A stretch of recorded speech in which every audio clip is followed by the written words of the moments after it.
আসসালামু আলাইকুম। শুনছেন সংবাদ শিরোনাম। নবীনগরে গ্রাম আদালত বিষয়ক কমিউনিটির মতো বিনিময় সভা অনুষ্ঠিত। এখন শুনবেন বিস্তারিত।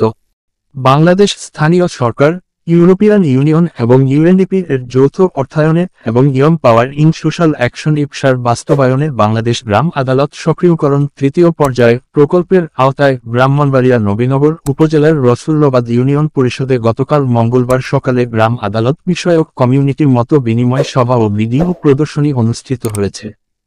এ সময় গ্রাম আদালত বিষয়ক কমিউনিটির মতো বিনিময় সভা ও ভিডিও প্রদর্শনী অনুষ্ঠানে ইউনিয়ন পরিষদের সম্মানিত চেয়ারম্যান খন্দকার মনির হোসেনের সভাপতিত্বে ও young power in social action YPSA Bangladesh গ্রাম আদালত সক্রিয়করণ তৃতীয় পর্যায় প্রকল্পের উপজেলা সমন্বয়কারী ওবায়দুল হক সৌরভ এর সঞ্চালনায় উপস্থিত ছিলেন অত্র ইউনিয়ন পরিষদের প্রশাসনিক কর্মকর্তা মোহাম্মদ তারেক খান।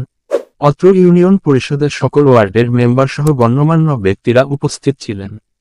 উক্ত সভায় সার্বিক তদারকি করেন নবীনগর উপজেলা নির্বাহীর কর্মকর্তা রাজীব চৌধুরী।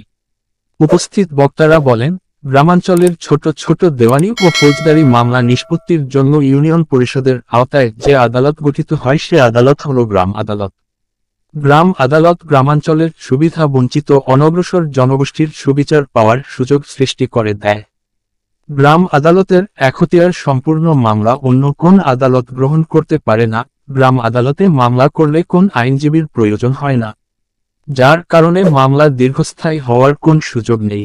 স্থানীয় ইউপির সদস্য এবং গণ্যমান্য বিচারকের উপস্থিতিতে এই আদালত বসে। এই আদালতের বিচারক সংখ্যা হল 5 জন। স্থানীয় ইউপির সদস্য এবং গণ্যমান্য ব্যক্তিবর্গের উপস্থিতিতে এই বিচার অনুষ্ঠিত হয় বলে এখানে মিথ্যা সাক্ষী দেওয়ার কোন সুযোগ থাকে না। এছাড়াও গ্রাম আদালতে মামলার আবেদনপত্রে কি কি তথ্য দেওয়া লাগে সে বিষয়ে আলোচনা করা হয়।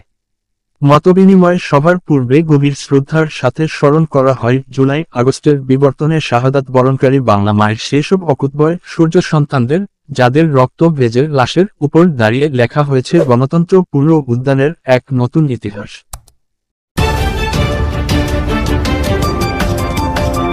ব্রাহ্মণবাড়িয়া 24.নিউজ।